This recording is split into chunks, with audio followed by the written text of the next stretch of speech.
महाभारत में दुर्योधन कौरवों का बड़ा भाई था। धर्म ग्रंथों के मुताबिक दुर्योधन अधर्मी और मूर्ख था। वो अपने मामा शकुनी की बातें मानता था और उसी के बताए रास्ते पर चलता था। दुर्योधन के घमंड और जिद की वजह से महाभारत युद्ध शुरू हुआ था। माना जाता है कि दुर्योधन कलयुग का अवतार था, क्योंकि कलयुग में जन्म लेने वाले मनुष्यों के सभी गुण उसमें थे। दोस्तों, भानुमति का उल्लेख केवल 2 स्थानों पर है, स्त्री पर्व और शांति पर्व। तो दोस्तों, क्या आप दुर्योधन की पत्नी भानुमति के बारे में जानते हैं, जिसके बारे में ये कहा जाता है कि भानुमति का विवाह एक जबरन विवाह था? पर कैसे, आइए जानते हैं आज के इस वीडियो में। महाभारत युद्ध के पीछे की सबसे बड़ी वजह दुर्योधन को माना जाता है। वो हस्तिनापुर के राजा धृतराष्ट्र का ज्येष्ठ पुत्र था। उसकी मां गांधारी थी, जिन्होंने 100 पुत्रों को जन्म दिया था। दुर्योधन कलयुग का अंश अवतार था। कलयुग का तात्पर्य वर्तमान युग से है, जिसमें धर्म व सत्य का लोप होता रहता है और बुराइयां बढ़ती जाती हैं। इसीलिए दुर्योधन दुष्ट प्रवृत्ति का था। वहीं उसके 99 भाई पुलत्स्य वंश के राक्षसों का अंश थे, इसीलिए सभी अधर्मी थे। दुनिया के ज्यादातर लोगों को भानुमति के बारे में खबर ही नहीं है, और कुछ लोग जानते भी हैं तो बस उन्हें भानुमति का नाम ही पता है। लेकिन आज की इस वीडियो के बाद आप भानुमति को अच्छे से जान जाओगे। भानुमति कंबोज के राजा चंद्रवर्मा की पुत्री थी। उस समय पूरी धरती लोक में द्रौपदी की सुंदरता की चर्चा होती थी। सुंदरता के मामले में सबसे पहला नाम तो द्रौपदी का ही आता था, लेकिन सुंदरता के मामले में द्रौपदी के बाद अगर कोई दूसरा नाम आता था तो वो नाम था भानुमति। कंबोज की राजकुमारी भानुमति सिर्फ अपनी सुंदरता ही नहीं, बल्कि अपनी सुशीलता, ज्ञान, बुद्धि और अपनी ताकत के लिए जानी जाती थी। भानुमति जब बड़ी हुई तब बड़े बड़े महारथी उससे विवाह करके भानुमति को अपनी पत्नी बनाने का सपना देखने लगे। भानुमति के विवाह के लिए राजा चंद्रवर्मा ने एक स्वयंवर का आयोजन किया, जिसमें दुनिया भर के राजा, राजकुमार और शूरवीरों ने हिस्सा लिया। अपनी सुंदरता से हर किसी का दिल जीतने वाली भानुमति का दिल मन ही मन अर्जुन को चाहता था।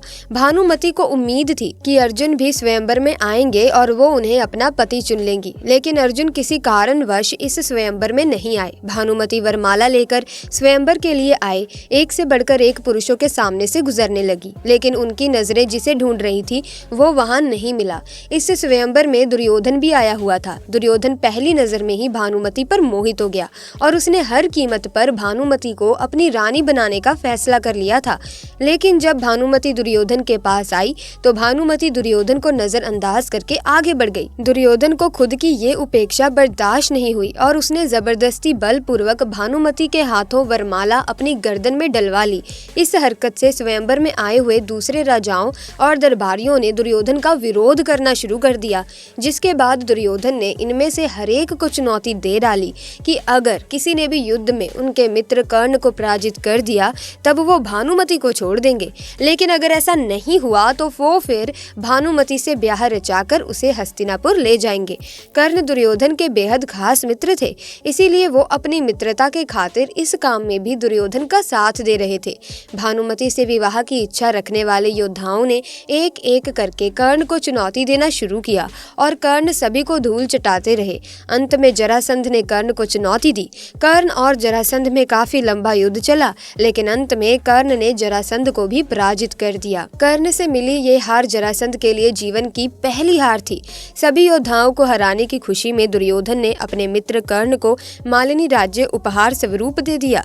अब दुर्योधन का विरोध करने वाला कोई नहीं बचा था, जिसके बाद दुर्योधन भानुमति को लेकर हस्तिनापुर आ गया। दुर्योधन की इस हरकत से चंद्रवर्मा अत्यंत दुखी हुए और भानुमति भी इस पूरे घटनाक्रम से बेहद दुखी थी। हस्तिनापुर आने के बाद दुर्योधन ने भानुमति से विवाह रचा लिया। भानुमति अपने साथ अपनी एक अत्यंत सुंदर सहेली को भी लेकर आई थी।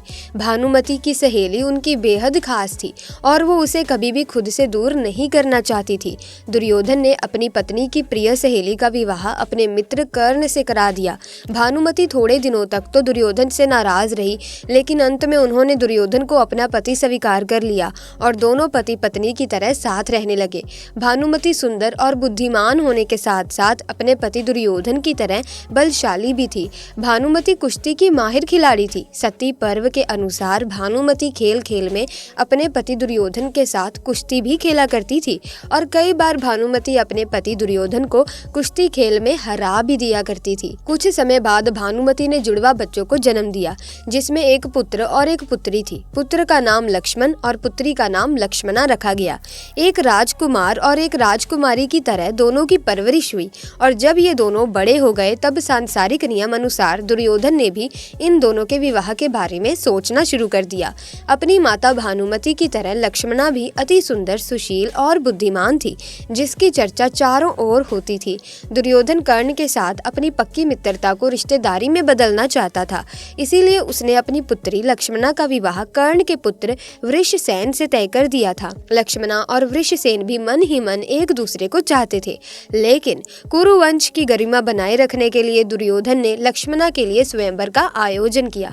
इसके लिए दूर दूर से क्षत्रियों को बुलाया गया, लेकिन स्वयंवर से पहले ही दुर्योधन ये तय कर चुका था कि लक्ष्मणा वृषसेन को ही अपना पति चुनेंगी। सभी की खुशी भी इसी में थी। यह स्वयंवर तो बस दुनिया को दिखाने के लिए हो रहा था। वास्तव में वृषसेन के रूप में लक्ष्मणा पहले ही अपना पति चुन चुकी थी। इस स्वयंवर में श्री कृष्ण के पुत्र सांब भी आए हुए थे। लक्ष्मणा के सुंदरता के चर्चे सुनकर सांब उस पर मोहित हो गए थे और उससे विवाह करना चाहते थे, लेकिन इस स्वयंवर में तो पहले ही ये तय था कि लक्ष्मणा वृषसेन को अपना पति चुनेगी। तब वो माला लेकर सभी के सामने से गुजरने लगी, लेकिन जब वो सांब की उपेक्षा करके आगे बढ़ी तब सांब को ये उपेक्षा बर्दाश्त नहीं हुई। दुर्योधन की बेटी के साथ ठीक वैसा ही हो रहा था जैसा कभी उसने भानुमति के साथ किया था। सांब ने लक्ष्मणा से बलपूर्वक वरमाला अपने गले में पहन ली। सांब की इस हरकत से दुर्योधन क्रोधित हो उठा और उसने गुस्से में सांब को बंदी बनाकर कारागृह में डाल दिया। सांब के बंदी बनाए जाने की खबर जब श्री कृष्ण के बड़े भाई बलराम को लगी तब वो गुस्से में आग बबूला हो गए और उन्होंने दुर्योधन से उसका बदला लेने का फैसला किया। दुर्योधन पर प्रहार करने के लिए बलराम उसके पास आने लगे, लेकिन ये दुर्योधन बलराम से युद्ध नहीं चाहता था, इसीलिए उसने अपनी कृष्ण भक्त पत्नी भानुमति से इस समस्या का समाधान निकालने का आग्रह किया। बुद्धिमान भानुमति ने मामला अपने हाथों में लेते हुए बलराम से बातचीत करके मामला सुलझाने की कोशिश की और फिर इस समस्या का समाधान निकालते हुए भानुमति ने सांब और लक्ष्मणा का विवाह पूरे रीति रिवाज से करवा दिया। जब दुर्योधन का बेटा लक्ष्मण विवाह के लायक हो गया तब बलराम ने अपनी बेटी वत्सला का विवाह लक्ष्मण के साथ कराने की इच्छा प्रकट की। दुर्योधन इस विवाह के लिए तैयार हो गया और अपने पिता के कहने पर लक्ष्मण भी वत्सला को अपनी पत्नी के रूप में स्वीकार करने के लिए तैयार हो गया, लेकिन वत्सला अभिमन्यु से प्रेम करती थी और दोनों विवाह करना चाहते थे। तब अभिमन्यु ने वत्सला को पाने के लिए घटोत्कच से सहायता मांगी।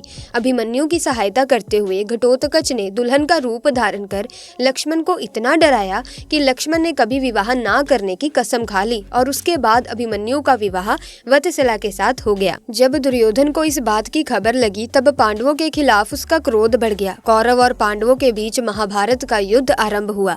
तब इस युद्ध में दुर्योधन का पुत्र लक्ष्मण अभिमन्यु के हाथों मारा गया। भानुमति को अपने बेटे की मृत्यु का गहरा सदमा लगा। बेटे की मौत के बाद भानुमति का पति दुर्योधन भी भीम के हाथों मारा गया। इस तरह इस युद्ध में भानुमति ने अपना पुत्र और पति दोनों को ही खो दिया। महाभारत युद्ध की समाप्ति के बाद जनजीवन सामान्य होने लगा और फिर भानुमति ने कुछ ऐसा किया जिससे कि इतिहास में उसका नाम हमेशा के लिए अमर हो गया। महाभारत युद्ध में दोनों पक्षों को भारी नुकसान झेलना पड़ा था, जिसका आभास दोनों पक्षों को था और अब ये दोनों पक्ष दुश्मनी खत्म करना चाहते थे। उस समय ऐसी प्रथा थी कि दो पक्ष के बीच अगर विवाह हो जाए तो दोनों के बीच दुश्मनी हमेशा के लिए खत्म हो जाती है। भानुमति ने दुश्मनी को खत्म करने के लिए अर्जुन से विवाह करने का फैसला किया। अर्जुन भी विवाह के लिए तैयार हो गए। अर्जुन और भानुमति विवाह के बंधन में बंध गए और इस विवाह के साथ ही कौरव और पांडवों के बीच के दुश्मनी खत्म हो गई और भानुमति ने अपने फैसले से दो कुनबों को जोड़कर एक कर दिया। यहीं से कहावत बनी, कहीं की ईंट कहीं का रोड़ा, भानुमति ने कुनबा जोड़ा। आपको आज की ये वीडियो कैसी लगी कमेंट्स में जरूर बताना। इसी के साथ वीडियो को लाइक करें, शेयर करें, चैनल को सब्सक्राइब करके बेल आइकन को प्रेस कीजिए ताकि आने वाली नई वीडियोस की अपडेट आपको मिलती रहे। आपका बहुत बहुत धन्यवाद।